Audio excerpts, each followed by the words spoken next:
Su micrófono.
Buenos días, amigos, colegas.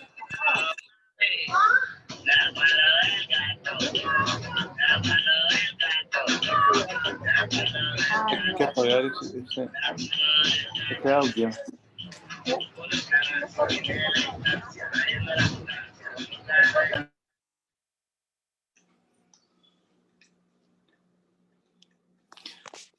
Buenos días, estás ahí, ¿verdad, Hugo? Hola Luis, buenos días. He dado acceso a tu escritorio, mira si puedes activarlo. Claro, ahorita voy a revisar eso. Dame un segundo.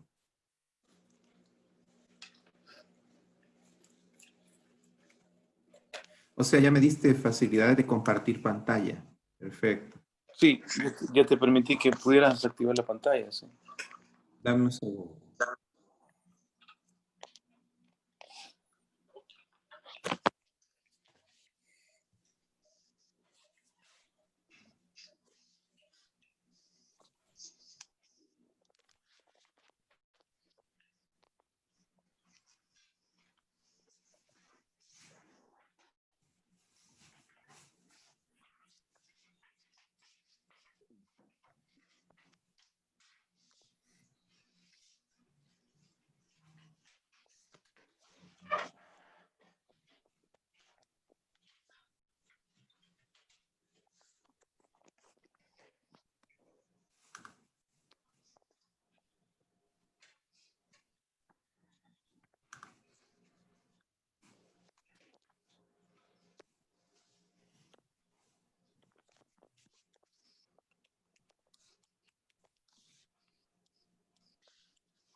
¿Se escucha bien, Luis?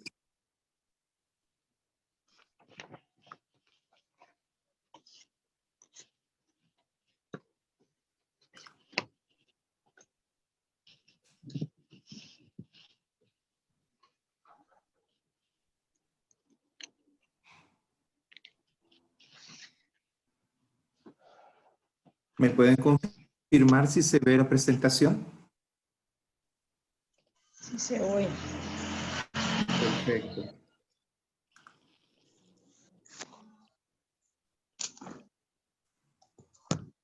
¿Se ve bien la diapositiva de inicio? Sí. Sí, se ve perfecta.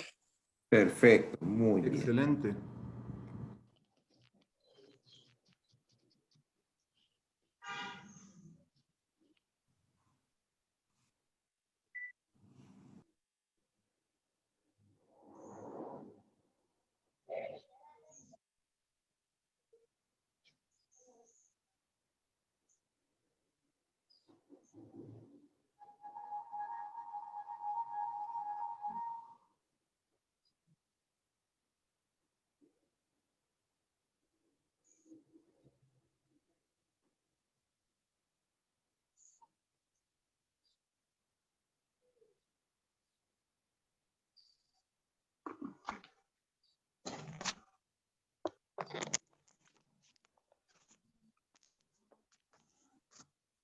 Sí.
Voy a introducir al doctor Hugo Villarroel.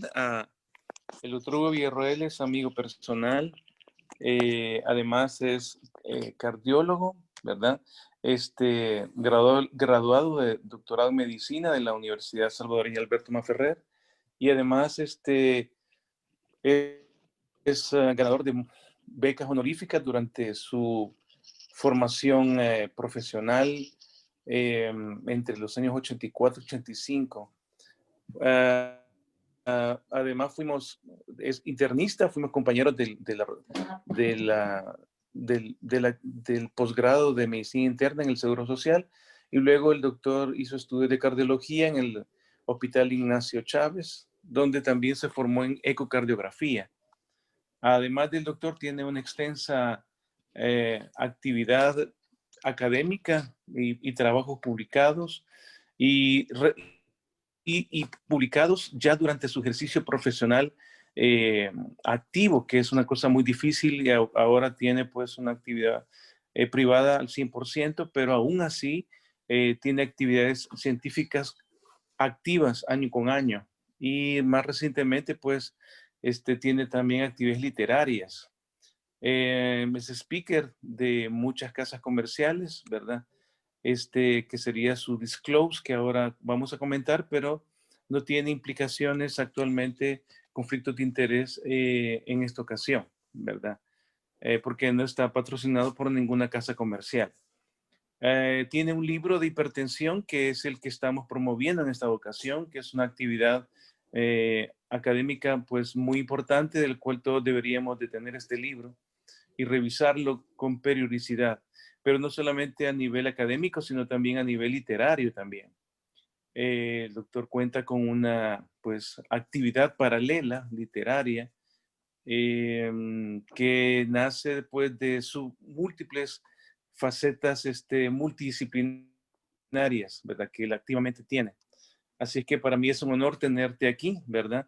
En esta edición más del año 2020 de hipertensión, actualización en este tema, ¿verdad? Cuentas con toda nuestro aval y simpatía también. Así es que gracias por estar aquí con nosotros, Hugo. Muchas gracias, Adelante. Luis. Muy amable de tu parte. Gracias por la introducción.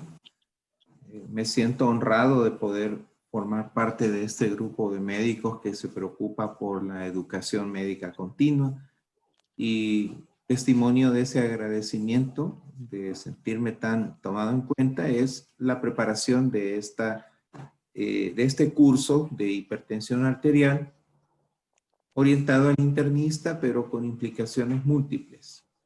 Tenemos acá espacio para analizar la perspectiva del médico general, del médico familiar, del médico de cuidados críticos, del estudiante de medicina y aún del subespecialista. Creo que todos tenemos algo que aprender del intercambio de información y experiencias. Permítanme entonces a mí con esta conferencia darles algunos datos sobre mis propias vivencias, mis propias actividades y por supuesto darles a conocer este libro que debió de haber sido lanzado de forma oficial allá por marzo, pero los hechos que han acontecido alrededor de esta pandemia no han permitido la promoción que yo hubiera deseado. Así que con varios meses de atraso, pero con mucho cariño, les dar esta ponencia y a la vez hacer una promoción adecuada del libro. Como lo dijo Luis, no tengo ningún conflicto de interés. Doy conferencias para toda la industria. Muchas de ellas están completamente desligadas de ganancias. Este evento es completamente ajeno a la industria farmacéutica, pero también dono mucho de trabajo educativo para diversas instituciones, o sea, sin ningún beneficio financiero. Quiero arrancar mi conferencia con la presentación del objetivo fundamental. Este webinar va a durar 2 semanas, podrían ser 3, no lo sé, eso lo va a decidir Luis, pero el objetivo principal es proporcionarles un modelo, algo que funcione en la parte práctica, pero que también tenga una base teórica sólida, que esté actualizado, que permita al colega entender el concepto de hipertensión, valorarla, cómo diagnosticarla en forma eficiente, cómo tratarla y muchas veces, por desgracia, también cómo lidiar con todas esas complicaciones inherentes al proceso hipertensivo que no ha sido tratado o que ha recibido un tratamiento que no fue capaz de evitar el daño estructural de órgano blanco o la discapacidad subsecuente. Hecha esta aclaración, les presento el libro, se llama Lecciones Prácticas de Hipertensión Arterial. Es publicado por la editorial Distribuna de Bogotá, Colombia. Es mi segundo libro con ellos. El primero, muchos de ustedes lo conocen, es Lecciones Prácticas de Electrocardiografía. Actualmente agotado, vamos a tener que pedir una segunda o tercera reimpresión. Con Lecciones Prácticas de Hipertensión Arterial lo que tenemos es una entrada al mundo de la hipertensión con diferentes niveles de profundidad, de manera que cada quien pueda nadar a gusto en las aguas que prefiera. El concepto es captar lo esencial de la hipertensión arterial, sintetizarlo y ponerlo, tal vez no predigerido, pero sí en un formato que facilite su comprensión, independientemente del nivel de especialización. De hecho, está diseñado pensando con mucho afecto en médico no cardiólogo, pero también los cardiólogos se pueden nutrir de él, porque tenemos niveles e información para todos los gustos. Este libro, si alguien tiene interés, se pueden comunicar con Luis o se pueden comunicar a mi oficina. Mi correo electrónico está al pie de esta diapositiva. Al final lo puedo compartir con ustedes. Si no tienen facilidades para llegar al sitio donde se distribuye, podemos ver la manera de hacerlo llegar a sus oficinas o su domicilio. Gracias por el espacio lícito de promoción ética de este libro. Arrancar con conceptos fundamentales de etiopatogenia, fisiopatología y anatomía patológica de la hipertensión arterial. Espero que este material sea de su agrado y que podamos después tener un espacio para preguntas. ¿Cuántos de ustedes han visto alguna variante de esta diapositiva? El concepto no es nuevo. El concepto parte de principios de los 90 y el primero que acuñó el término de la cadena fatal, el doctor Víctor Sau, que en aquella época era el jefe del departamento del Brigham and Women's Hospital, vinculado a la Universidad de Harvard. Víctor Sau proponía de que todos estamos viajando a través de esta ruta que está concatenada en cada una de sus etapas, es decir, hay una conexión orgánica firme en cada etapa y que vamos viajando a diferentes velocidades. Que el desenlace final pues lo conocemos, vamos todos eventualmente a fallecer, pero ¿cuánto tiempo vamos a tardar en recorrer esta cadena? ¿Cuánto tiempo vamos a invertir en hacerlo y con qué nivel de daño estructural iremos avanzando? Es algo muy individual, muy propio. Todos tenemos un bagaje genético con el que arrancamos nuestra existencia y a medida que pasa el tiempo y vamos deslizándonos por la cadena fatal, vamos a tener que ir enfrentando ciertos cambios, algunos de ellos completamente inevitables. Y dentro de esos cambios tenemos que destacar que va a haber alteraciones en la estructura vascular. Estos vasos pueden ir remodelando. Puede haber cambios en la presión arterial. Es bien común que ya alrededor de los 50 a 55 años aumente la posibilidad de que a uno le diagnostiquen hipertensión. Esto va a la par de ciertos cambios, por ejemplo, el aumento de la masa corporal. Si somos sedentarios y no hemos llevado un estilo de vida saludable, es muy probable de que nos volvamos obesos, hiperinsulinémicos y que tengamos algunas dificultades.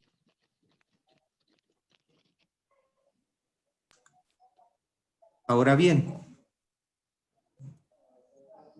cuando ya pasamos del simple trastorno estructural precoz a etapas de disfunción, por ejemplo, pérdida de la función endotelial normal, hipertrofia ventricular, microalbuminuria, entonces ya tenemos nosotros una perspectiva fisiopatológica. Este es el campo perfecto para sembrar lo que después serán llamados los grandes síndromes cardiovasculares. Y nuestra misión es no cruzar este horizonte clínico, que es el que nos separa desde la disfunción temprana y muchas veces asintomática, de eventos coronarios, insuficiencia cardíaca, falla cardíaca avanzada, terminal y muerte.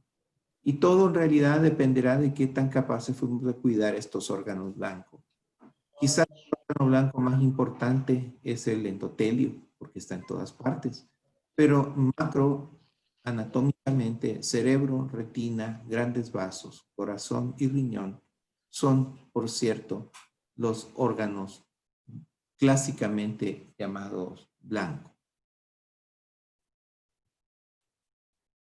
El por qué algunos desarrollan hipertensión, por qué otros no la desarrollan, depende de una multiplicidad de factores.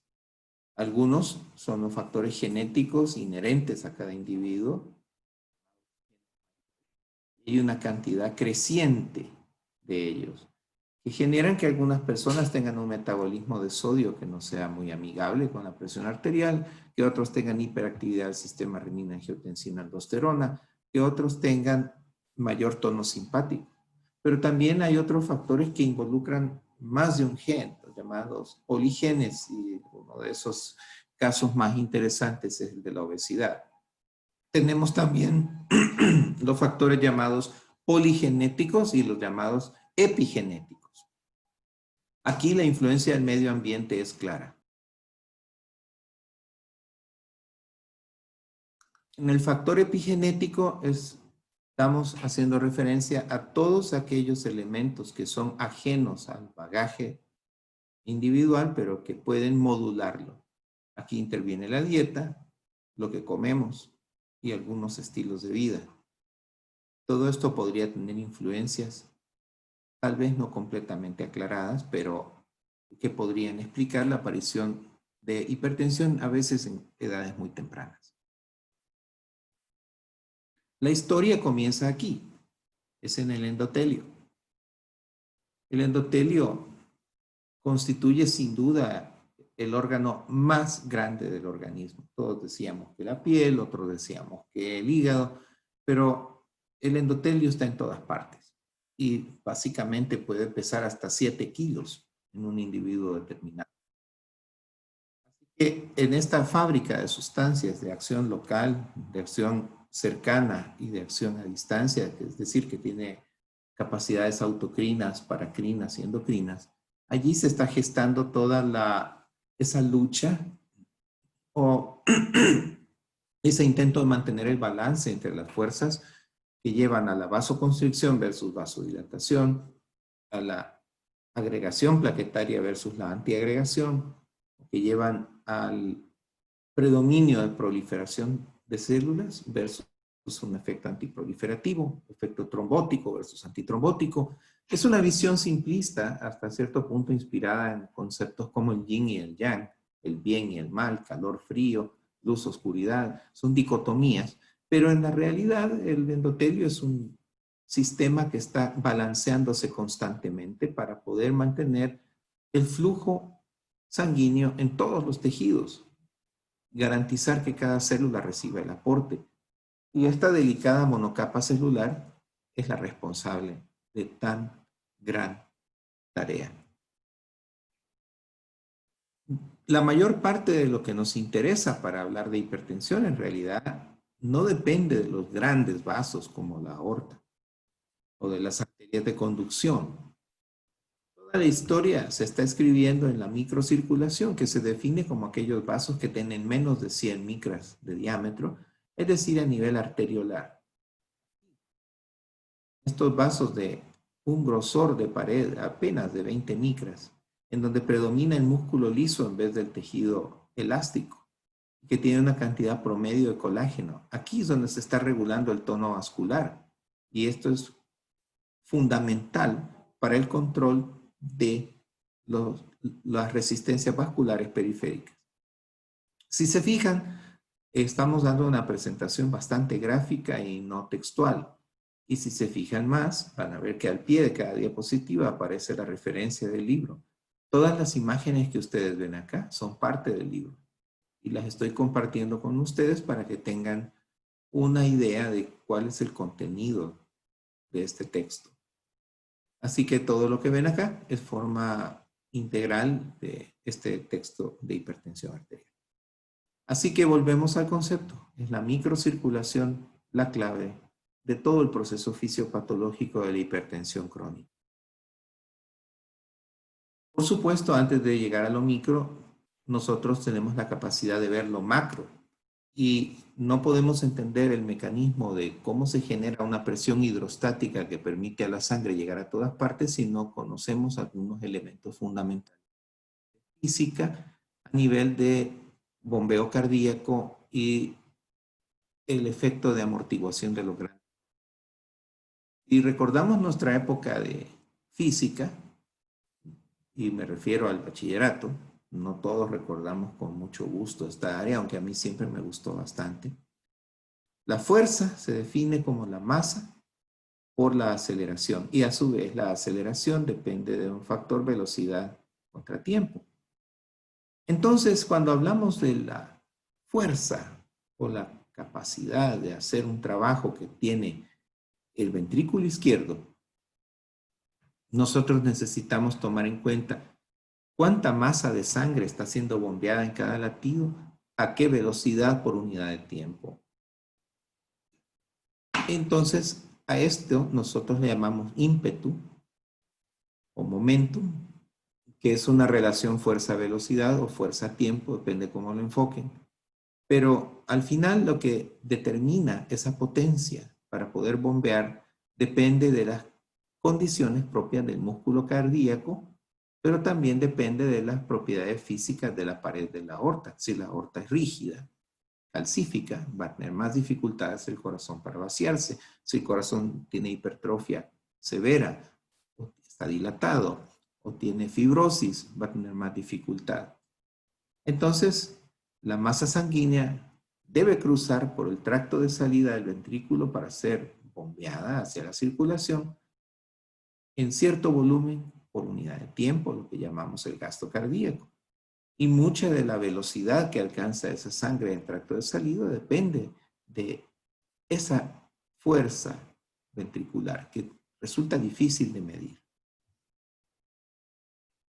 Cuando se da la sístole, el ventrículo se contrae y la geometría del ventrículo está diseñada para garantizar que la sangre sea bombeada a la aorta.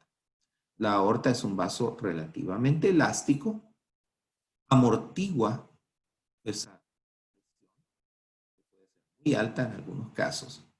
Y la fuerza con que la sangre es bombeada va a depender también de cuánta sangre recibió el corazón al final de la diástole, de llamada precarga, la capacidad inotrópica del corazón, es decir, la eficacia de la contracción de sus miofibrillas, y la sincronía, el hecho de que todos los segmentos ventriculares se contraigan sincrónicamente para que el vaciado sea efectivo. Por supuesto, es un flujo pulsátil, como lo podemos ver en los grandes vasos, y a alta presión. En diástole, el corazón está recibiendo sangre de las aurículas y en ese momento toma el control del flujo ya la musculatura de los vasos periféricos.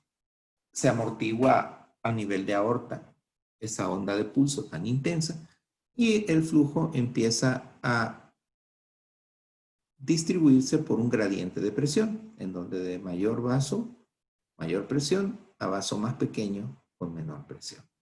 Y allí ya juega un papel fundamental el grosor de la pared del vaso con respecto a la luz, el estrés de la pared, incluyendo el estrés de rozamiento de la sangre sobre el endotelio, y el tono del músculo liso.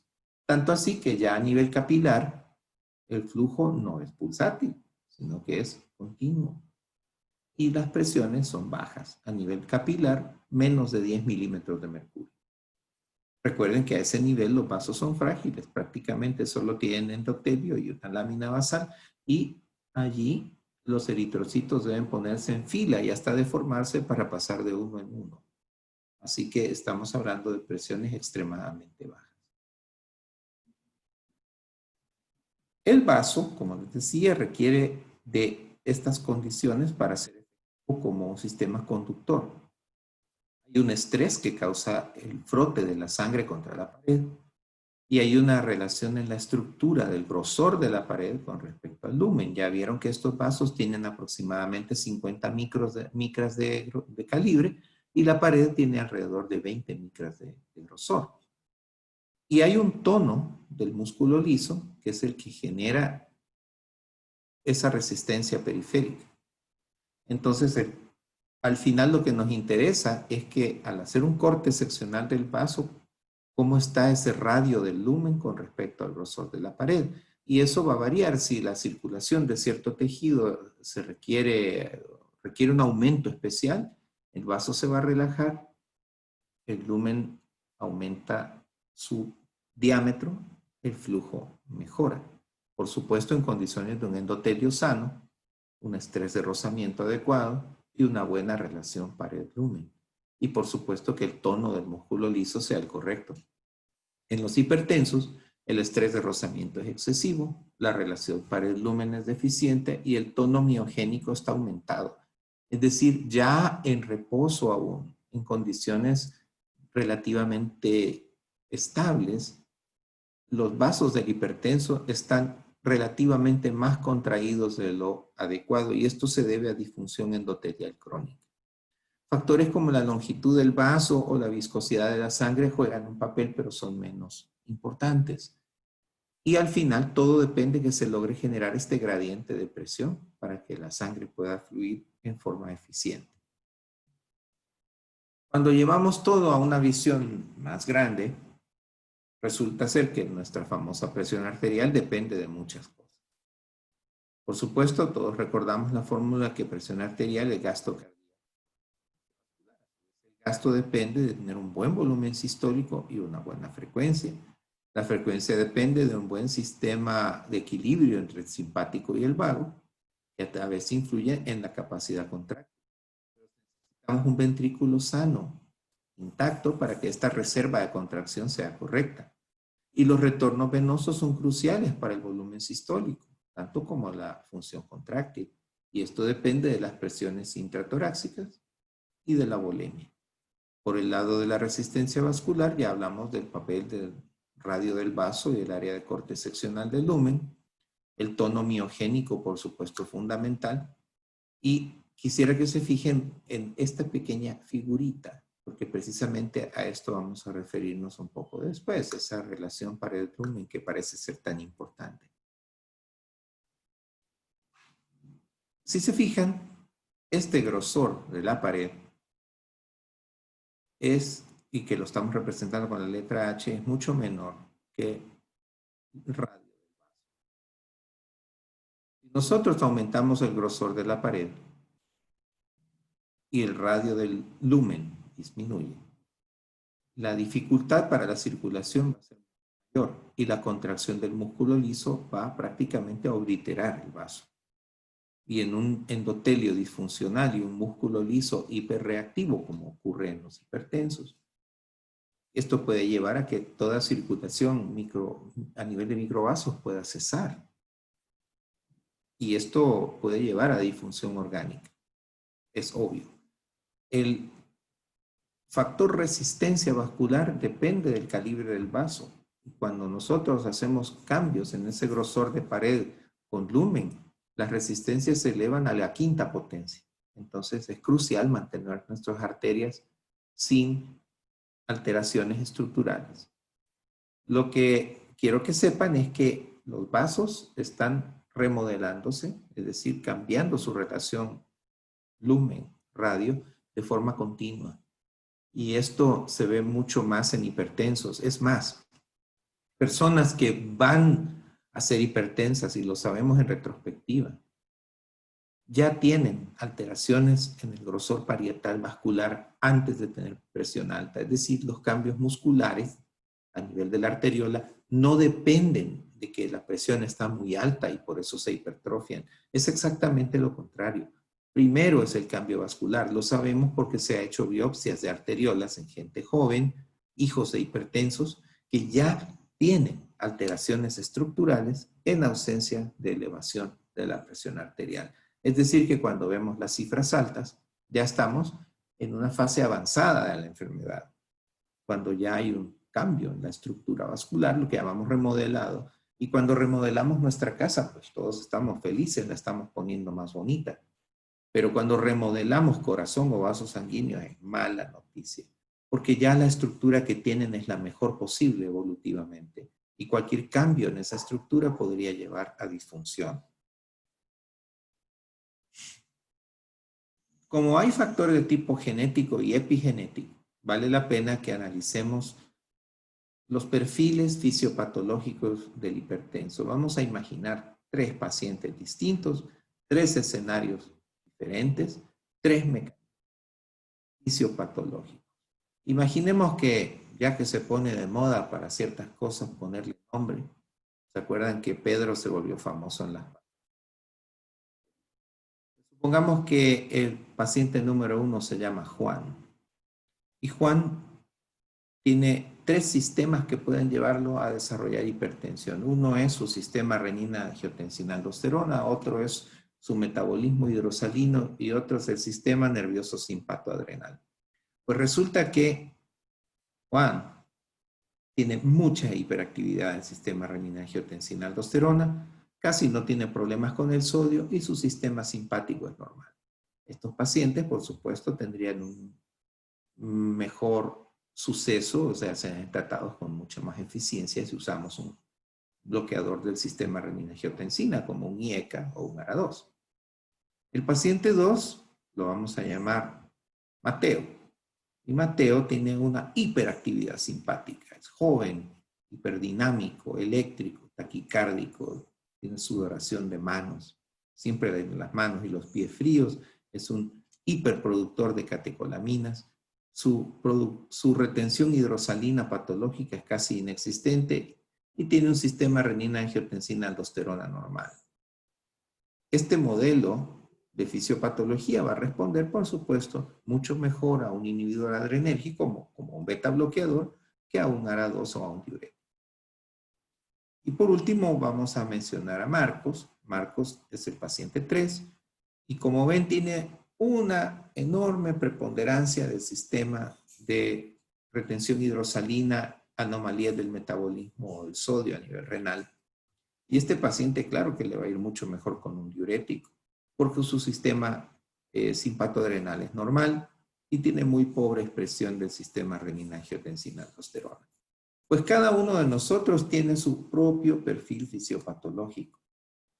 Y ya se ha propuesto la posibilidad de que se haga un estudio intensivo de las condiciones de cada sujeto, midiendo, por ejemplo, actividad plasmática de renina, midiendo catecolaminas y excreción de sodio, para hacer un perfil a la carta de cada paciente. Se oye muy bonito, es muy interesante, puede ser relativamente poco práctico y costoso, pero es provocador. Esto lo propuso John Larac hace ya muchos años, allá por los 90. A mí me resulta provocador, pero a la larga nos damos cuenta que en la práctica la mayoría de los pacientes tiene uno o más sistemas disfuncionando y esto se resuelve a veces mejor con un tratamiento global pensando en ese concepto y tratando en lo posible de bloquear todos los mecanismos o perfiles fisiopatológicos. Saben ustedes que la ingesta de sodio es un factor importante para el tono vascular. Muy bien y con mucha sal y no tienen hipertensión. Otros apenas prueban la sal y tienen respuestas hipertensivas severas. Esto depende de cómo cada uno de nosotros maneja su sodio. Y al final todo depende de los mecanismos de reabsorción de sodio, de balance tubular y la retroalimentación túbulo-glomedular. Lo que importa es que cómo maneja cada quien su carga de sal a nivel del túbulo distal. Aquellos que excretan mucha sal, por lo general, comen mucha sal. Hay personas que pierden sal por una nefropatía específica y son hipotensos. Y hay algunas personas que retienen demasiado sodio por diferentes mecanismos. ¿Cuál es el prototipo de la anomalía hipertensiva que da retención excesiva de sal? Pues el prototipo de esto son los pacientes que tienen el síndrome de Liddle, en el cual hay un defecto genético del canal epitelial de sodio a nivel tubular, se retienen cantidades muy grandes de sodio, se da una hipertensión severa con renina baja. Otro mecanismo muy parecido es el del hiperaldosteronismo primario, en el que tenemos pues una secreción excesiva en mineralocorticoides con retención de sodio y todos los eventos subsecuentes. Cuando hablamos del sistema simpático adrenal, el prototipo perfecto para la forma pura de hipertensión asociada a este mecanismo es el feocromocitoma. Se liberan cantidades enormes de catecolaminas a la sangre y esto lleva pues a un cuadro de taquicardia, hipertensión, el gasto cardíaco está elevado, las resistencias periféricas se aumentan también por efectos vasoconstrictores de la norepinefrina y un efecto hipertensivo notorio con arritmias. Pero son casos raros. Mucha gente tiene hiperactividad simpatoadrenal sin necesidad de tener un tumor. La causa más común es la obesidad, el sedentarismo y el tabaco. Esos 3 factores todos potencian la hiperactividad del sistema simpatoadrenal. Agreguémosle la tendencia a usar ciertos fármacos. Gran parte del problema está vinculado con el mal manejo del estrés. La hiperactividad cortical cerebral tiene efectos directos sobre el centro vasomotor. El centro vasomotor puede administrar la necesidad de descargar factores colinérgicos o de descargar factores adrenérgicos. Y los órganos efectores son los mismos de siempre: corazón, grandes vasos, riñón y la glándula suprarrenal. De cómo se va a balancear la respuesta va a depender en parte de la capacidad del cuerpo carotídeo de poder hacer un efecto de contrabalanceo, de amortiguación. Si la presión sube, los varoreceptores lo detectan y mandan un mensaje inhibitorio al centro vasomotor. Pero ¿qué tal si disfuncionan los cuerpos carotídeos o los varoreceptores, como se ha propuesto en hipertensión? No va a haber un mecanismo de retroalimentación negativa que sea satisfactorio. Dentro de los mecanismos, aquí está el tercero, el más conocido, el sistema renina-angiotensina-aldosterona, quizá porque nos hemos centrado mucho en el manejo o modulación farmacológica y nos hemos olvidado mucho de los diuréticos y nos hemos olvidado mucho de los beta bloqueadores, lo cual considero inapropiado. No debemos caer en modas o en la tendencia a pensar de que solo lo más reciente y lo más moderno es mejor. Gran parte de los problemas de dar preferencia a ciertos medicamentos para el manejo del hipertenso en la atención primaria y olvidar otros ha sido el resultado del bombardeo inclemente de las compañías farmacéuticas, que están en su derecho. Pero nosotros también estamos en nuestro derecho de asimilar lo útil y desechar lo comercial.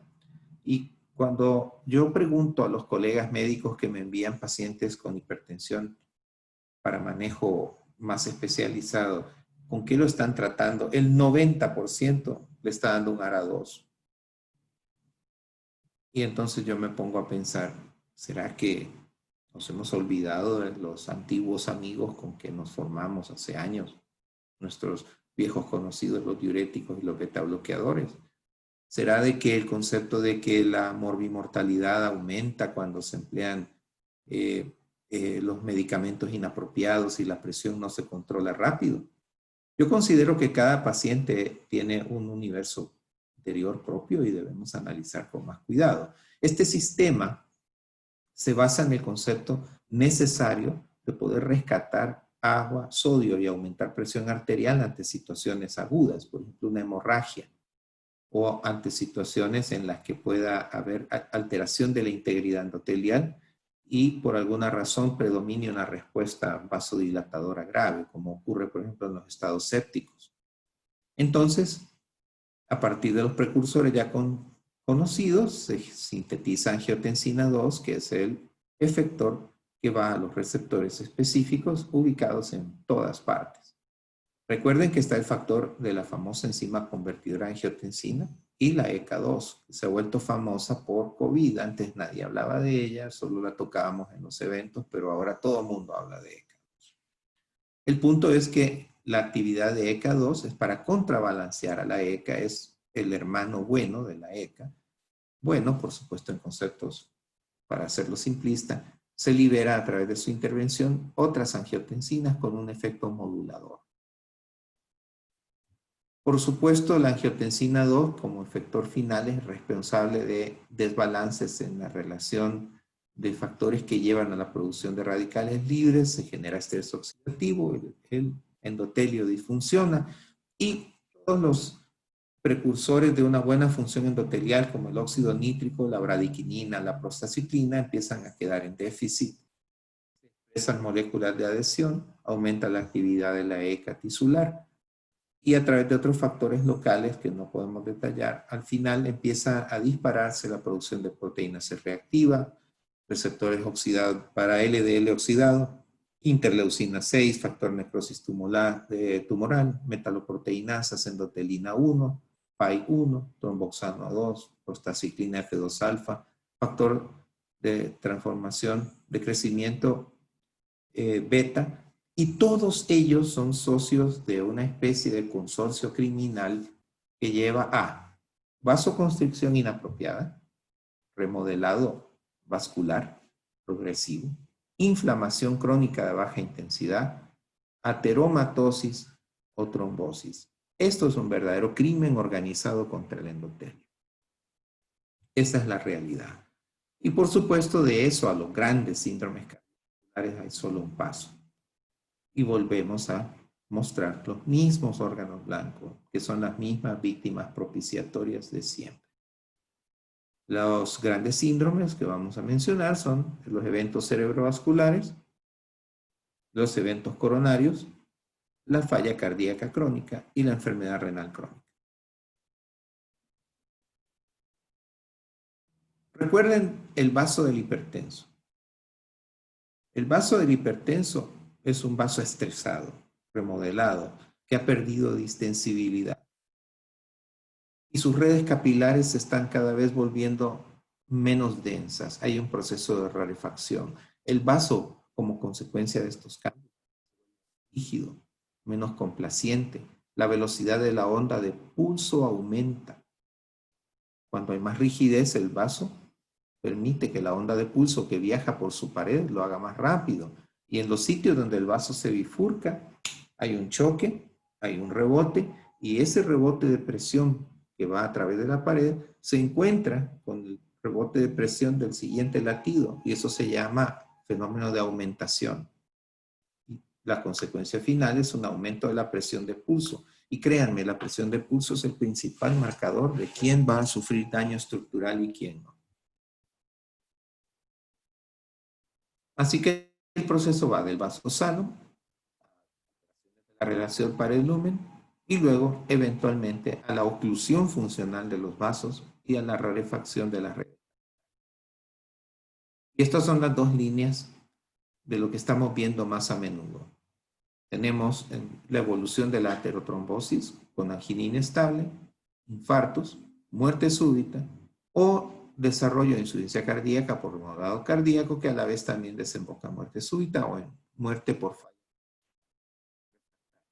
Y a nivel cerebral, algo que Luis maneja mucho mejor que yo, voy a tratar de hablar poquito de eso porque él podría regañarme o contradecirme. El punto es que tenemos los fenómenos de isquemia transitoria, luego los eventos isquémicos establecidos, la enfermedad microvaso y factores ajenos a la circulación pueden contribuir, pero muchos de estos pacientes terminan discapacitados, dementes o mueren. De hecho, después de un ictus recurrente, se ha demostrado que eso lleva a un incremento marcado de la posibilidad de morir. Algunos de los elementos visuales que vienen a continuación son parte de mi Museo del Horror de órgano blanco. Acá es un ultrasonido intracoronario en un paciente de 75 años. Un colega que tiene una angina de pecho. Teníamos la esperanza de, con una tomografía, ver si había oclusiones para ir a abrir esas arterias en forma selectiva. Tenía tanto calcio que era imposible ver el interior del vaso. Entonces tuvimos que hacer un cateterismo, y el cateterismo pudimos complementarlo con la técnica de ultrasonido intracoronario, y lo que ven acá en color rojo, con una cruz turquesa al centro, es el catéter que tiene un transductor de ultrasonido de 12 MHz. Y lo que ven aquí en azul es la pared vascular, y lo que está acá es placa. Tiene poca placa, pero los vasos son muy pequeños, muy rígidos. Son vasos extremadamente incapaces de poder desarrollar una regulación de flujo. No hay angioplastía que pueda curar esto. Está más relacionado con la arteriolosclerosis calcífica. En el panel más grande tenemos otro hipertenso que debutó con dolor torácico severo y cambios electrocardiográficos. Todo el mundo pensó que era un infarto, pero alguien pidió hacerle un eco y pues se encontró en el panel D que había un aneurisma disecante de la aorta trombosado. El panel A, B, C son del mismo paciente. Es una lesión gravísima, una disección aórtica longitudinal después de la emergencia de los grandes vasos en el Callado. Acá tenemos el mismo caso, pero una reconstrucción 3D. Todos estos son casos que hemos tenido en el Hospital de Diagnóstico Escalón, y estas imágenes son cortesías del doctor Luis Langenegger, que es de los radiólogos encargados del programa de tomografía cardíaca. Acá tenemos múltiples afecciones a nivel de microcirculación. Ven estas pequeñas áreas. Resonancia magnética ubicadas intraparenquimatosas. Esto equivale a microoclusiones vasculares. Se le llama leucariosis. Esto se puede graduar según una clasificación. Y esto está asociado con mucho deterioro cognitivo. Pero al mismo tiempo, en este paciente hipertenso, que es un hipertenso refractario de 50 y tantos años, un caballero que de repente presentó déficit visual, también se aprecia un importante hematoma intraparenquimatoso a nivel del lóbulo occipital. En el panel de la derecha de la pantalla tenemos los mecanismos asociados a retinopatía hipertensiva. Es un problema ahora que tenemos este distanciamiento físico con los pacientes. Yo tengo 6 meses de no hacer un fondo de ojo y les digo, me estresa mucho no poder completar esa parte tan importante de la evaluación del hipertenso. Los colegas oftalmólogos más valientes que yo me están ayudando al respecto. A nivel cardíaco, gran parte del problema de la hipertensión es la hipertrofia. Hay muchos estímulos para hipertrofia, muchísimos. Al final, no importa cuál sea, a través de diferentes receptores se va a generar una vía o múltiples vías de señalización intracelular que va a generar cambios en la maquinaria genética para promover de manera preferencial la síntesis de ciertas proteínas que van a dar origen a la hipertrofia. Ahora, cuando nosotros evaluamos el proceso de la hipertrofia, partimos de una masa ventricular normal. Aquí tenemos un ventrículo izquierdo cortado en forma transversal, de modo que se ve en forma de un anillo. Y vemos cómo a medida que va aumentando la masa de miocitos por los diferentes factores que he mencionado, y a medida que va empezando a crecer la cantidad de tejido fibrótico, que se distorsiona la arquitectura del miocardio de trabajo, empiezan a volverse escasas las redes capilares y el estrés parietal va aumentando. En ese mismo momento o medida va incrementándose el grado de la hipertrofia, que primero es un remodelado concéntrico, es decir, la masa total es normal, pero está concentrada en una cavidad más pequeña y un radio de toda la víscera menor. Pero luego se da la hipertrofia concéntrica, ya encontramos una masa de ventrículo aumentada con una relación grosor de pared, radio de cavidad alterada, y ya esta hipertrofia concéntrica tiene importante carga de daño estructural. Cuando ya llegamos a la dilatación de cavidades y se ha vuelto a adelgazar la pared como un mecanismo defensivo para bajar las tensiones o el estrés de la pared misma, ya hay déficit de consumo de miocárdico de oxígeno, se pierde la viscoelasticidad natural de la pared, se reduce la deformación longitudinal, circunferencial y radial, lo que llamamos el strain, y se empiezan a dar, por culpa de los focos de fibrosis y de isquemia microvascular, arritmias por reentrada. Al final, la sumatoria de todos estos factores lleva a disfunción ventricular, al principio asintomática y luego a insuficiencia.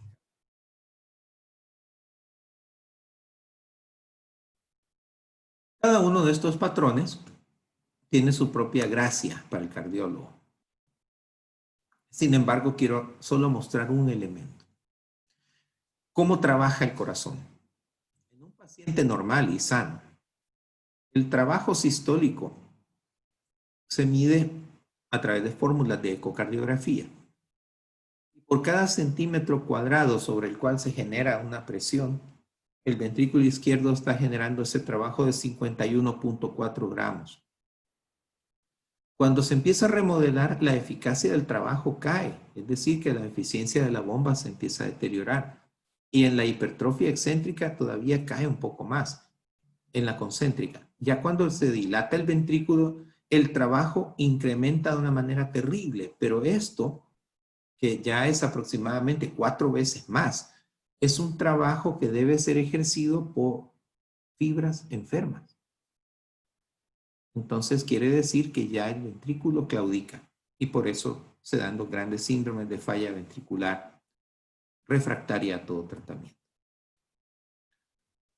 Ese es el proceso largo, pero hay un proceso corto. Cuando el hipertenso ha sufrido un infarto, puede pasar directo de una geometría ventricular izquierda normal en pocos meses a una geometría patológica con dilatación ventricular y caída de la fracción de expulsión.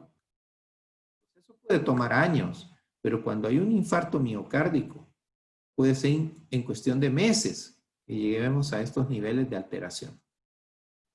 La vía más larga también implica la posibilidad que el ventrículo ya se haya hipertrofiado, que todavía no tiene falla clínicamente detectable o la fracción de eyección no ha caído, pero si eventualmente se infarta, también va a remodelar por la pérdida de tejido contráctil, la formación de cicatriz o escara, y esto lleva al desbalance del estrés a nivel de toda la víscera, del estrés parietal que ya no es simétrico, se dilatan las cavidades, algunas paredes se hipertrofian, otras se adelgazan, el strain, la viscoelasticidad y la función se deprimen. Riñón no se queda atrás.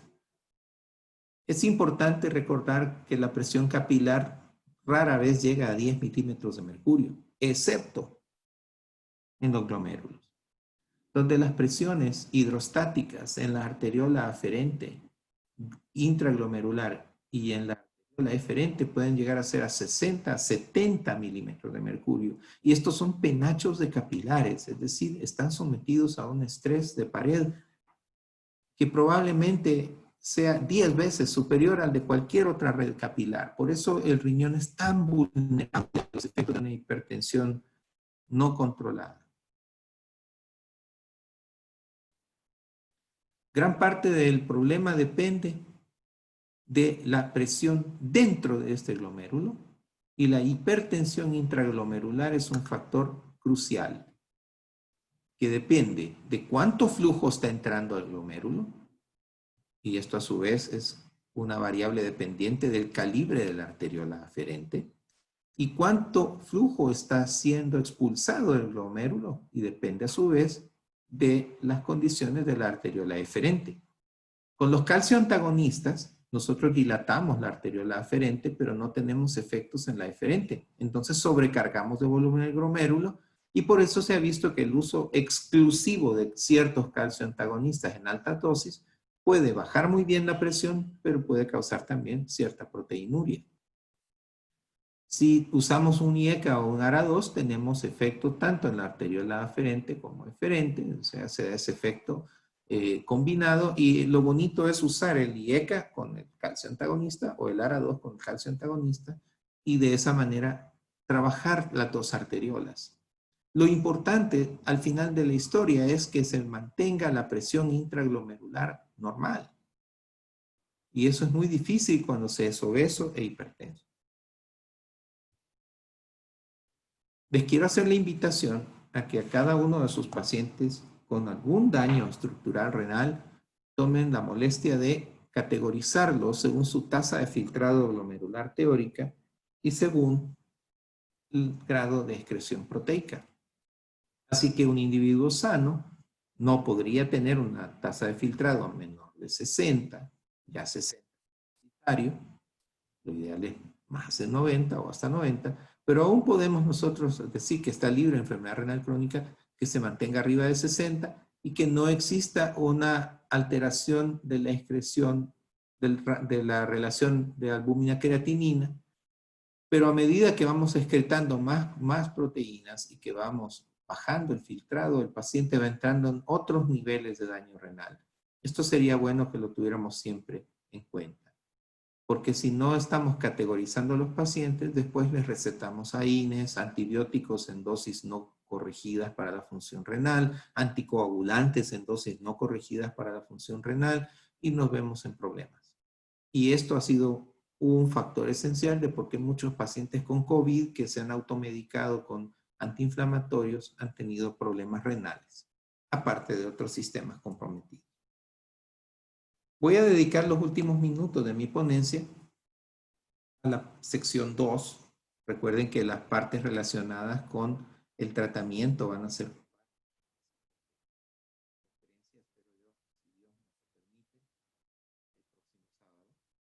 Entonces, centrémonos un poquito en algunos factores prácticos para hacer frente a este problema, ahora que ya revisamos rápidamente la fisiopatología, la anatomopatología y la etiopatogenia.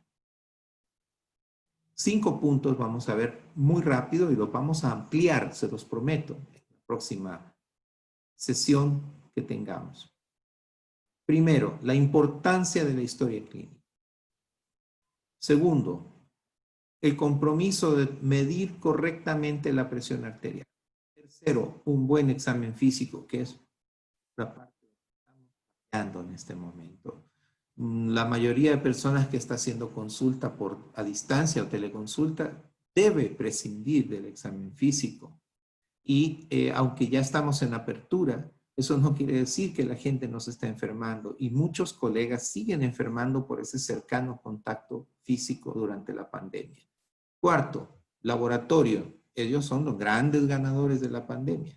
Porque si hay alguien que ha ganado ahora con esto son los laboratoristas. No lo digo como crítica. Y quinto, estudios de gabinete. Estos son los elementos fundamentales, las herramientas fundamentales para diagnosticar al hipertenso, clasificarlo en algún tipo de esquema y hacer nuestra valoración inicial. Y vamos a ir brevemente.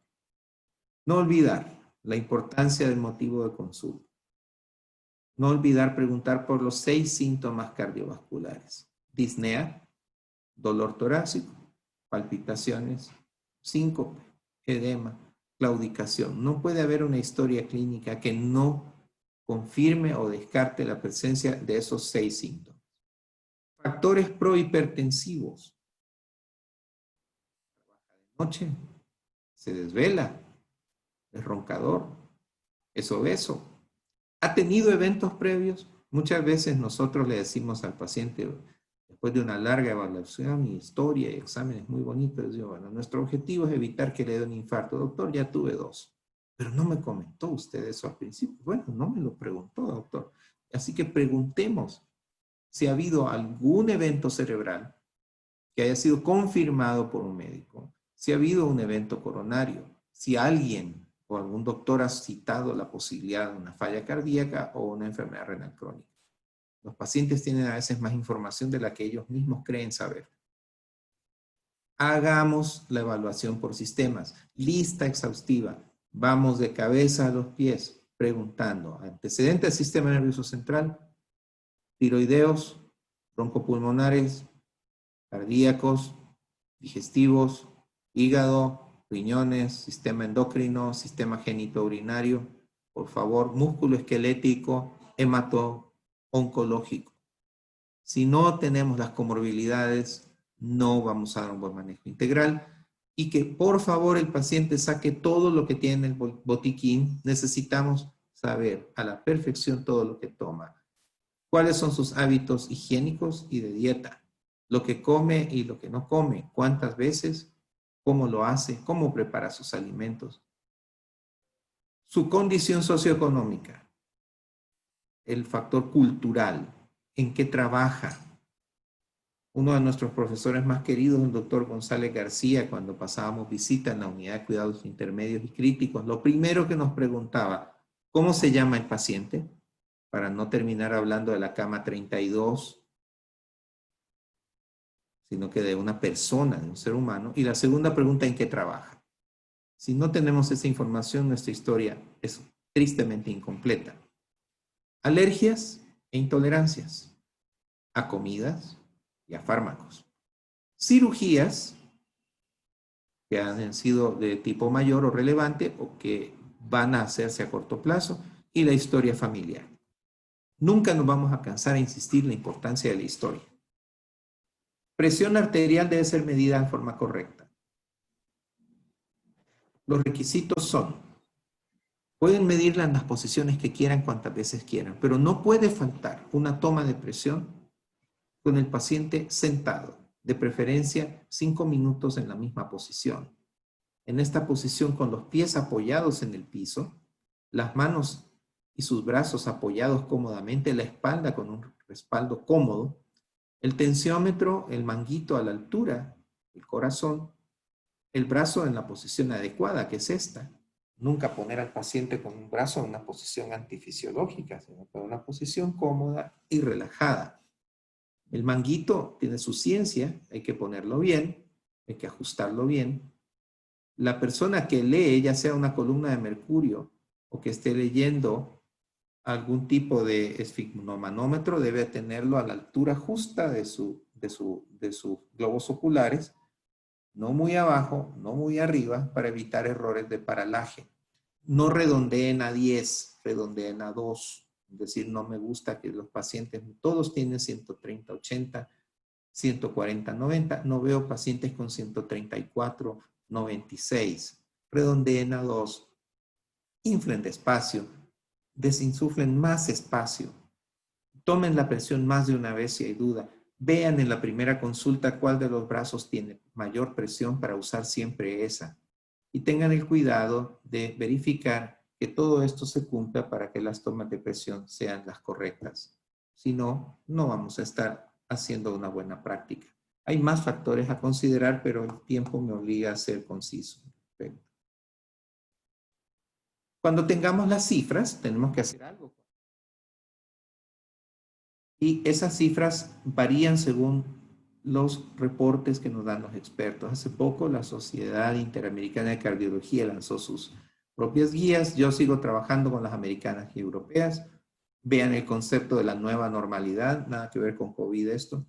Deberíamos estar abajo de 130 y aún así estamos con la sistólica un poco en deuda, donde lo perfecto es menos de 120, pero nadie se puede etiquetar de hipertenso si no ha puesto el pie en 130 de sistólica o en más de 80 de diastólica.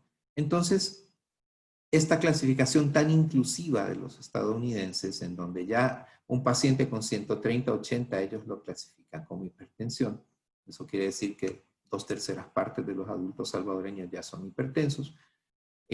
Nos obligaría a un tratamiento mucho más temprano. Esto hay que tomarlo con mucha reserva porque los estudios no se han hecho con esos rangos de presión.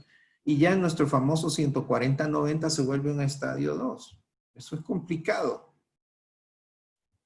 Me gusta más el enfoque europeo, donde ellos siguen respetando el 140 como el valor para decir hipertenso, poniendo una alerta en 130. Vean las cifras de diastólica. Siempre sistólica es mucho más predictiva y presión de pulso que diastólica para evaluar el daño estructural. De fondo oyen las campanadas de mi reloj. Fíjense que no lo apago porque me ayuda a saber cuando ya tengo 1 hora exactamente de haber comenzado. Así que quiere decir que en los próximos minutos estaré finalizando mi ponencia. Examen físico. Es el déficit más grande que tenemos ahora. No les aconsejo que estén haciendo fondo de ojo en estos momentos. Ya habrá tiempo para que lo hagamos mejor. La evaluación antropométrica fundamental, peso, talla, índice de masa corporal, perímetro de cintura, relación cintura-cadera. Estos datos pues también implican cierto grado de acercamiento, si se tiene que hacer, por favor, con las medidas de precaución. Exploración de cuello, corazón y pulmones, morfología torácica. No olvidar echar una mirada al abdomen y sus vísceras y buscar masas o buscar ruidos anormales. La parte más olvidada del examen cardiovascular, que es los pulsos periféricos. Y una evaluación neurológica básica podría estar fundamentada en ciertos pacientes. Laboratorio pueden hacer lo que quieran, pero yo les recomiendo que se apeguen a lo más simple. En negro, lo que no puede faltar. En color púrpura, tenemos aquello que deberíamos hacer, pero que no siempre tenemos la capacidad por factores económicos, pero que en mi opinión forma parte también de lo que deberíamos hacer. Por lo menos un hematócrito, hemoglobina, creatinina, potasio, una glicemia, si podemos agregar sodio y una postprandial sería genial, o una hemoglobina glicosilada, o ambas. El perfil lipídico debe tener por lo menos colesterol total y HDL, que no requiere ayuno. Si le agregan triglicéridos, genial, que sí requieren ayuno. Probablemente lleguemos a un punto en que no vamos a usar solo los triglicéridos en ayuno, sino que también aprender a medir los postprandial. Ácido úrico, transaminasas y TSH dan gran información. Podemos detectar una serie de problemas importantes. La mitad de los pacientes de hipertensión tiene hiperuricemia. Las transaminasas son parte esencial del diagnóstico o de la sospecha diagnóstica de esteatosis hepática. Y muchos pacientes, aún varones, tienen hipotiroidismo. Algunos subclínico, otros más avanzado de lo que imaginamos. No puede faltar el examen general de orina y si hacemos microalbuminuria, pues un aplauso. Lo que no puede faltar incluye un electro. No podemos decir que un paciente hipertenso ha sido evaluado si no tiene un electrocardiograma correctamente tomado. Lo que les muestro aquí es un electrocardiograma de un hipertenso de avanzada evolución. Notamos de que aunque el eje eléctrico es normal, alrededor de 60 grados, está en un ritmo sinusal, ya hay un crecimiento de la aurícula izquierda. Aquí también se esboza. Y tenemos marcadas alteraciones del voltaje de la onda R, lo cual sugiere aumento de los grosores parietales o de la masa, y ya se ven cambios de repolarización, estos cambios que nosotros llamamos patrón de sobrecarga sistólica. Cuando evaluemos el examen de un hipertenso, un electro, no solo vean los voltajes, vean la actividad auricular, vean la repolarización, vean el eje eléctrico, vean la deflexión intrínsecoide, aprendan a ser integrales, no es tan difícil. En otros países no se le da la importancia debida a la radiografía, en parte porque emana eco directamente, pero a mí me sigue gustando porque yo puedo ver los campos pulmonares y ya con eso puedo pensar, fuma, tuvo COVID, este paciente tiene alguna enfermedad ocupacional porque ya hay pulmonares. Veo la aorta. Veo que hay calcificaciones, elongación. Veo la silueta cardíaca, puedo medir una relación cardiotorácica. Y de paso veo el esqueleto. Y ya hemos encontrado casos de mieloma múltiple por simplemente tomar una placa. Entonces, tenemos tanta información en un examen tan simple que yo sigo recomendando.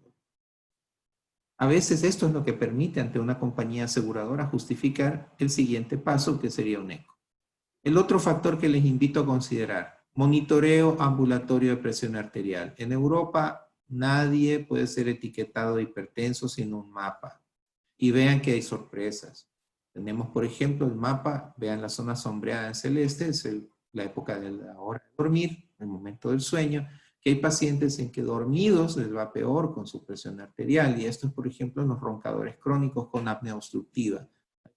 Pacientes que no hacen el descenso fisiológico nocturno.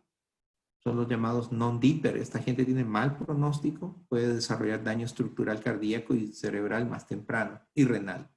Y aquí está el perfil normal, este descenso fisiológico. Que conste, las hipertensiones nocturnas no las detectamos, llegan al consultorio a media mañana y están perfectos. Hay un componente reactivo, luego se mejoran y vean que de noche empeora. Y esto, como les digo, aparte de apnea del sueño, tengan en cuenta, hay gente que trabaja de noche y se hipertensa de noche. Y hay gente que es feliz en el trabajo, pero al llegar a su casa se hipertensan por diferentes razones. Hipertensiones enmascaradas peligrosas. En Estados Unidos, hace como unos 6 o 7 años, se empezó a proponer usar el monitor por periodos cortos, 1 hora o menos, y tomar la presión cada 5 minutos. Nosotros en nuestra oficina lo hemos bautizado minimapa, se lo hacemos a muchos pacientes y ellos llegan con presiones como 145 de sistólica y vean que los acostamos en un canapé, los dejamos solitos, que el mapa esté tomando la presión cada 5 minutos sin presencia humana y después quitamos el aparato y vemos que los pacientes se normalizan solos, sin necesidad de ningún medicamento. Entonces, esto ayuda a diagnosticar los hipertensos de bata blanca. Como yo soy ecocardiografista, yo sueño en un mundo donde todo hipertenso tiene un eco. Me dedicaría a hacer solo eco. sería feliz. Sin embargo, yo veo personas.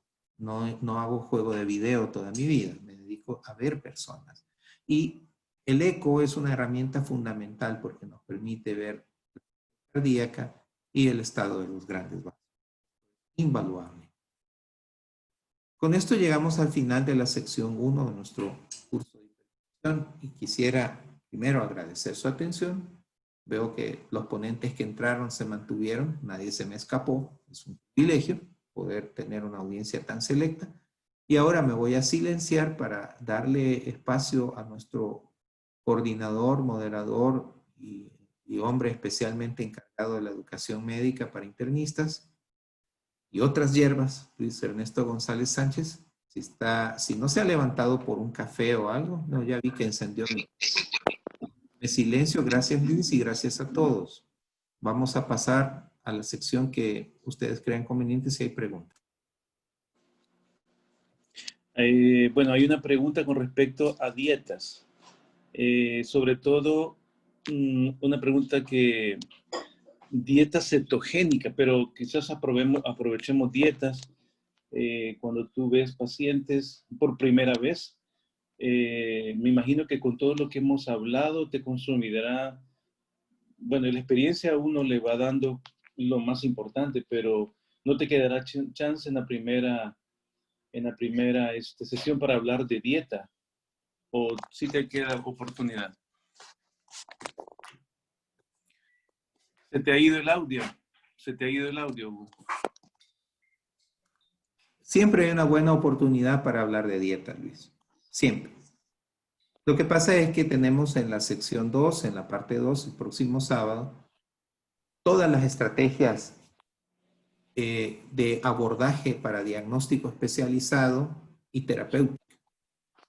Ahí vamos a ver los árboles de decisión de cuándo sospechar que una hipertensión es secundaria, cuándo una hipertensión es refractaria, cuáles son las filosofías del manejo, cómo seleccionar el fármaco y qué usar. Esa es la etapa próxima. Pero me voy a adelantar con esto. La palabra dieta casi siempre es tomada con un concepto de tipo restricción, sacrificio, y no es verdad. La verdad es que todos La voy a ir a levantar porque no va a tomar la medicina. Un momento, voy a sí, hay un chat ahí. No se me preocupa ver una criatura atrás de ti que creo que te puede morder. No sé qué es. Sí, es una tortuga. Bueno, espero no se extingan pronto más que la especie humana. Pero te voy a decir algo, Luis, y a todos los amigos que están en este webinar. La dieta no debe ser restrictiva. Toda dieta debe llenar como requisito ser completa en los nutrientes necesarios para mantener la homeostasia y en proveer los nutrientes esenciales para la vida que no podemos sintetizar. Punto número 1. Punto número 2. Debemos llevar una dieta que permita un balance calórico apropiado. Es decir, que lo que yo estoy gastando en energía lo estoy reponiendo. Si yo estoy gastando mucha energía y repongo poco, voy a perder peso y voy a perder grasa en principio, pero luego voy a perder músculo y voy a desarrollar sarcopenia. Si yo estoy consumiendo mucho más en calorías de lo que yo estoy gastando por mi nivel de actividad y mi tasa de basal, entonces voy a ganar peso y lo voy a ganar en forma de grasa. Entonces, si logro mantener ese balance calórico-actividad y logro mantener el influjo de nutrientes esenciales y una variedad o una amplitud de macronutrientes, yo voy a poder decir que tengo una alimentación saludable. Eso no está reñido con comerse una hamburguesa de vez en cuando o una porción de pizza. Ni quiere decir que yo tengo que, para estar sano, ir a comer al jardín, vegetación. No, debemos tener un enfoque integral respetando los gustos y preferencias de cada quien. Ahora, hicieron una pregunta específica sobre la dieta cetogénica.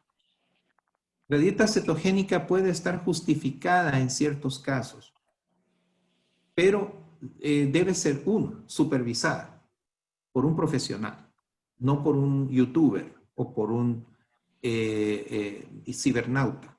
2, no es para todos. Si un paciente es un diabético descompensado, tiene enfermedad renal crónica, hepatopatía, no puede hacer una dieta cetogénica. Si es un individuo con sobrepeso de tipo central, de mediana edad o relativamente joven, que ha consumido cantidades enormes de carbohidratos simples y tiene adiposidad, puede ensayar una dieta cetogénica por periodos cortos, pero es mucho más sensato hacer una dieta hipocalórica de carbohidratos. O sea, lo que llaman una dieta low carb, baja en carbohidratos. Eso siempre va a ser saludable. El problema es de que en la mayoría de los análisis que nos han vendido a través de los organismos internacionales de salud está la pirámide nutricional, las porciones adecuadas que proponía Michelle Obama. Siempre le dan a los carbohidratos cerca del 50% de lo que estamos comiendo. Y estos carbohidratos, si vamos a consumir el 50% de nuestra dieta en base a ellos, tendrían que ser muy sanos. Y no incluiría harinas refinadas. Y en nuestro medio, todo mundo vive harinas refinadas. Vayan a un comedor de esos públicos que son tan estimados o una cafetería de a la vista y mucha gente pide espaguetis y sirve arroz, pide 4 tortillas y pide un refresco azucarado. 90% carbohidratos. ¿Por qué? Porque son baratos, dan subidón, dan un estímulo apropiado, gasto de energía, pero como después vamos a sentarnos a un sillón 3 horas, en vez de ir a jugar un partido de fútbol, eso se convierte después en grasa corporal. La dieta hipocalórica sí es una alternativa. Las dietas, dejémosla para el médico que necesita que su paciente pierda peso muy rápido, pero bajo supervisión directa. No hay un no, ni un sí. Esto es individualizado. Yo he tenido la oportunidad de reducir mi peso corporal de un total de 240 libras. Me decían Isotín de apodo porque había llegado a 240. Y, perdón, la charla, ya le puse un matiz comercial sin querer. Pero en este momento me manejo muy cómodamente con entre 190 a 195 libras. Lo logré con una dieta ketogénica de más o menos 2 meses y luego una dieta low carb de 6 meses. Ya habiendo llegado a mis metas, hoy tengo una alimentación plenamente balanceada, como de todo, y no he subido peso. Los que me conocen saben que digo la verdad. Pero es porque yo no tengo comorbilidades, no soy hipertenso, no soy diabético. Así que puedo darme el lujo. No es para todos. Perdón que me extendí mucho, pero es un tema fundamental, Luis, y agradezco a quien haya hecho. Hay una pregunta que me acaban de hacer acá con respecto, bueno, dicen que se había cortado una de las diapositivas, no se te oyó, pero cuando creo que es las 4 diapositivas, antes que terminaras, mencionaste de que ibas a hablar de aspectos terapéuticos y ahí se cortó. Creo que ibas a decir que ibas a dedicar algún tiempo para esto. Te quiero aprovechar para... Ahí se cortó en ese momento. Creo que ibas a decir cuánto tiempo ibas a dedicar en las siguientes fases. Ahí sí. no vimos porque se cortó. Ok, sí, yo tuve un anuncio de inestabilidad de señal en ese momento.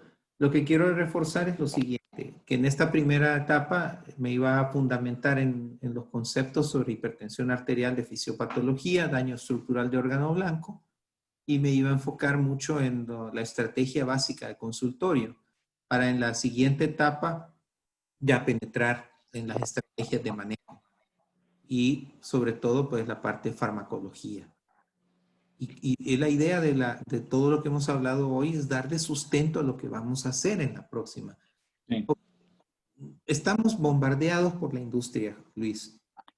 A mí me gusta mucho apoyar a la industria cuando son temas que no están vinculados a un fármaco o a una indicación especial, porque esto es necesario para ayudar a patrocinar la difusión del conocimiento. Hoy que ya nos organizamos para hacerlo por teleconsulta o por Zoom o cualquier plataforma, hemos democratizado la educación porque ya no dependemos de un patrocinador para entendernos.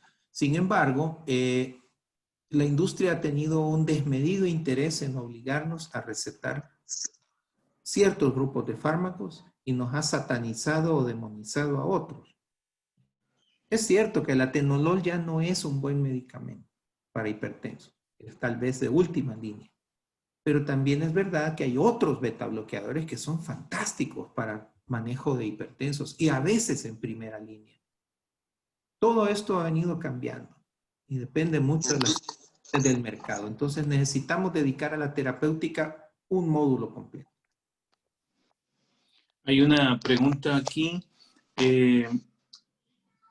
¿La hipertensión tiene reversibilidad? ¿Te puedes hacer normal sin tratamiento médico? La verdad es que hemos visto hipertensiones que son transitorias. Por ejemplo, después de un trauma cráneoencefálico o hipertensión asociada a disautonomía aguda. Ahora mismo hemos visto mucha gente que se ha vuelto hipertensa por COVID y luego se normaliza. Hemos visto hipertensiones asociadas a embarazo que supuestamente se normalizan. No es verdad. La disfunción endotelial después de una hipertensión asociada a embarazo puede durar años en forma subclínica y muchas de estas mujeres después terminan hipertensas. Y hemos visto también obesos con mal estilo de vida que han logrado bajar mucho índice de masa corporal, mucha grasa perdida, que han hecho ejercicio y se han curado. Pero generalmente son pacientes en estadios iniciales. No he visto ningún paciente con 180, 110 de 60 años con factores de riesgo adicionales y daño estructural que mágicamente se cure. Eso no lo he visto. Hablamos desde el punto de vista estrictamente científico. Yo soy un hombre de fe y yo he visto milagros en medicina, pero no es razonable esperar que sin intervención un paciente con estas cifras o con este daño avanzado a ciertas edades se vaya a curar espontáneamente. Pero en pacientes jóvenes con cifras limítrofe o hipertensiones leves, que cambian su estilo de vida, que reducen el sodio, hemos podido confirmarlo en la excreción urinaria de sodio, hemos ido dando seguimiento con eco a la masa ventricular y hemos visto curaciones. Todo depende del nivel de aplicación, porque no hay ningún tratamiento que funcione si el paciente no lo sigue. Y aquí vuelvo, la dieta es fundamental. Y este estilo de vida. ¿Cuánto de ejercicio recomiendas a los pacientes? Bueno, ya vamos a ver en terapéutica que hay una parte no farmacológica y otra parte farmacológica, ¿verdad? Sí, pero en vale, este momento, vale la pena. Sí. Algo de ejercicio, preguntan. Acá. 150 minutos de ejercicio aeróbico por semana es el piso. Que conste, cada quien puede hacer lo que le gusta. Si lo que le gusta es caminar, camine. Si le gusta el tai chi, fantástico. A mí me encanta el tai chi. Lo he dejado de practicar un poco en la pandemia, debería mejorar eso. Me hacen burla porque un poco gordito dentro del tai chi dicen que me parezco a Kung Fu Panda. Eso me gustó mi autoestima mucho, pero pienso volver. A otras personas les encanta el baile, el ciclismo. En este momento tenemos que ser muy claros. Si vamos a hacer actividad física, tratemos de hacerla en la intimidad de nuestros hogares. No es muy seguro en este momento salir a la calle a hacer ejercicio. Es cierto que hay comunidades o zonas donde se puede salir y tener poco contacto, pero hay que estar activos y la cuota mínima recomendada por la mayoría de expertos es de 150 minutos por semana. Pueden ser cuotas pequeñas, 20 en la mañana, 15, 30 en la tarde. Cualquier ejercicio es mejor que ninguno. Nunca es tarde para empezar. Hay dos preguntas están aquí con respecto a coronavirus. Una de ellas dice lo siguiente. Con respecto a la disautonomía por COVID, un paciente que desarrolló trastorno hipertensivo, no era hipertenso, posterior a coronavirus, y está recibiendo un IECA y un ARA2. ¿Tú recomendarías examinar ese paciente a fin de titularlo o quitárselo? Sí, COVID hemos visto de todo. Es la nueva gran simuladora. Como uno de los integrantes fundadores del Task Force COVID-19 El Salvador, que tú lo conoces, muchos de los que están aquí lo conocen, hemos estado editando boletines sobre el tema. No hemos escrito nada en disautonomía, es una promesa para próximos boletines. Ya estamos en la etapa también de elaboración del libro de COVID en El Salvador. Ya están los primeros capítulos en proceso. Y les cuento que sí hemos visto disautonomía. Lo que pasa es de que la combinación de IECA con ARA2 ya no está justificada prácticamente en casi ningún escenario. Lo hemos visto que algunos colegas nefrólogos recurren a ella en casos muy especiales para tratar de frenar hipertensos con severísima excreción proteica, con síndrome nefrótico. Francamente, la combinación no es muy sinérgica en términos antihipertensivos. Puede llevar a hipotensión. Yo la considero potencialmente peligrosa y está desaconsejada. En COVID no hay ninguna evidencia de que esto sea mejor que otros antihipertensivos, pero sí sabemos que los pacientes que han tenido tratamientos previos con IECA o ARA2 no se han complicado más. Podría haber un papel terapéutico.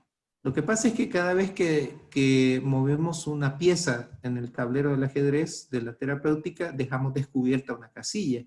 Y lo que pasa es que no sabemos todavía cuál es el papel de la bradiquinina. Y si nosotros también estamos usando ARA2, de alguna manera la bradiquinina tisular tiende a aumentar, los IECA aumentan la actividad de la bradiquinina. ¿Qué será? ¿Esto deleterio o será beneficioso? Actualmente se está demostrando con inteligencia artificial que la bradiquinina sí juega algún papel en la fisiopatología del COVID, pero no está definido exactamente qué tipo de papel.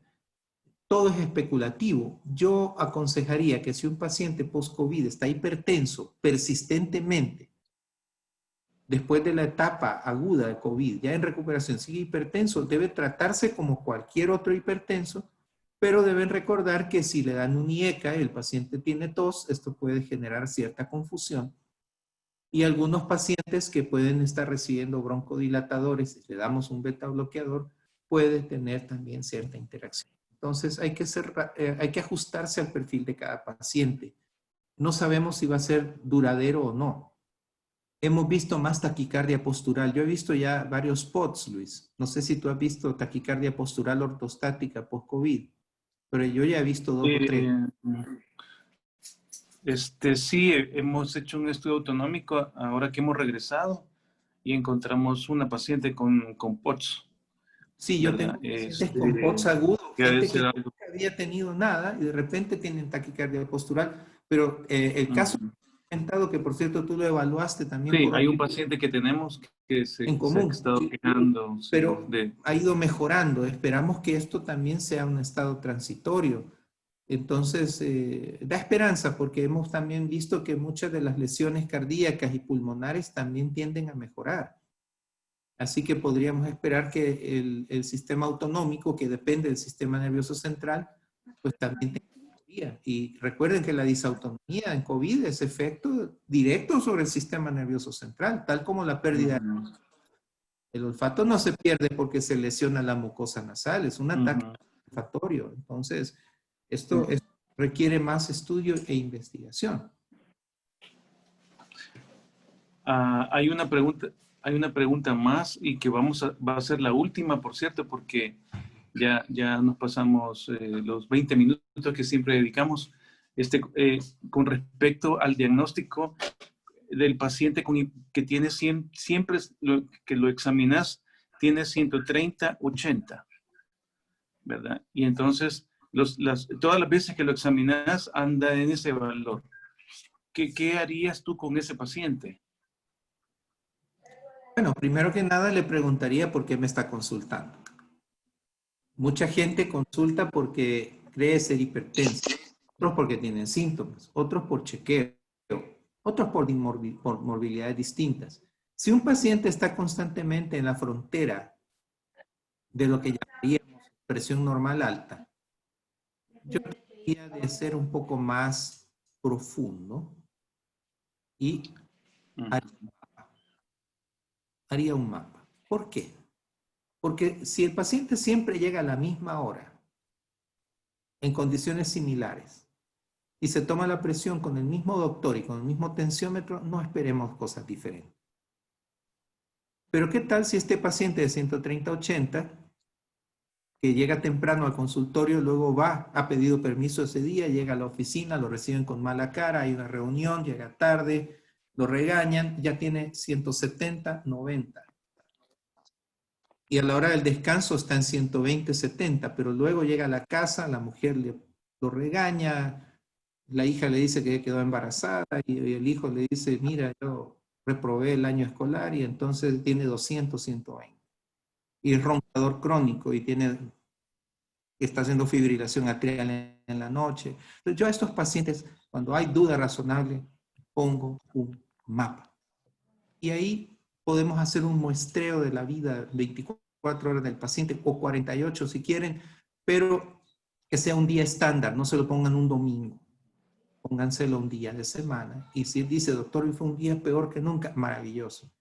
Eso es lo que yo haría. ¿Que podemos checar cuánto sodio está excretando? Sí. ¿Podemos hacer un test de vasorreactividad endotelial? Sí. ¿Le puedo hacer un eco a ver si tiene hipertrofia ventricular? Sí. Pero lo mejor es un mapa. No invasivo, rápido, y tenemos que aprender a trabajar con el mapa. Así que ese sería mi consejo. Muy bien. Bueno, el tiempo, hay dos preguntas más, pero no podría ahorita que el tiempo se ha terminado. Agradezco la participación. Las dos preguntas que están aquí en el WhatsApp es con respecto a la cantidad de estudios mínimos que se necesitan para el diagnóstico, pero lo trataremos en las siguientes sesiones. Luego hay otra pregunta con respecto a las miocardiopatías en hipertensión. Porque hablaste del corazón dilatado y esto qué evolución tiene, qué paciente evoluciona hacia ahí, pero ya no me queda chance para tratarlo. Hagamos una cosa, Luis. Yo les estoy mandando mi correo. Escríbanme sus dudas al correo y yo les prometo contestar en la próxima. Y a la vez aprovecho una vez más para promover mi libro. Si alguien tiene interés, sí, correo o te pregunte a ti o llame a mi oficina. Sí. Porque va a ser un privilegio. No he podido lanzarlo como Dios manda y espero, sin embargo, Sí. que este libro pueda ayudar a solventar muchas de las dudas que ahorita estamos manejando en el manejo, en el tratamiento de la hipertensión. Les he puesto mis teléfonos y mi correo. Les agradezco Sí. a la gente que está dando comentarios muy lindos a través del chat y sobre todo Hay varias felicitaciones tuyas, sí. te agradezco mucho también porque tu trabajo es totalmente desinteresado y siempre fuiste un enamorado de la ciencia y la evidencia. Por eso siempre hemos sido buenos amigos también. Siempre hemos sido buenos amigos en eso, Sí. ¿cierto? Así es. Además, Bueno, siempre hemos tenido una gran fe en Dios, que eso les pido a ustedes. No caigan en la apatía o en el aburrimiento de la pandemia, que los lleve a tomar actitudes despreocupadas. No lo permitan. Mucha gente está tan harta de la pandemia que ha caído en ese error. Cuídense. El enemigo sigue ahí, no se ha ido. Cuídense mucho y confíen mucho en Dios. Bueno, gracias Hugo. Nos veremos entonces. La otra será a la misma hora. Les recomiendo por favor que ingresen a las 6:30 para no tener que... permítanme, voy a pagar. Perdón, para no tener que ingresar colegas mientras está cursando la conferencia. Por favor, a las 6:30. Yo estoy abriendo el chat desde las 6 de la mañana. Así que gracias a todos. Nos veremos el próximo sábado a este mismo canal, en este mismo invitación de chat. Hasta luego, amigos. Nos vemos. Hasta luego, Hugo. Nos vemos. Adiós a todos. Hasta luego.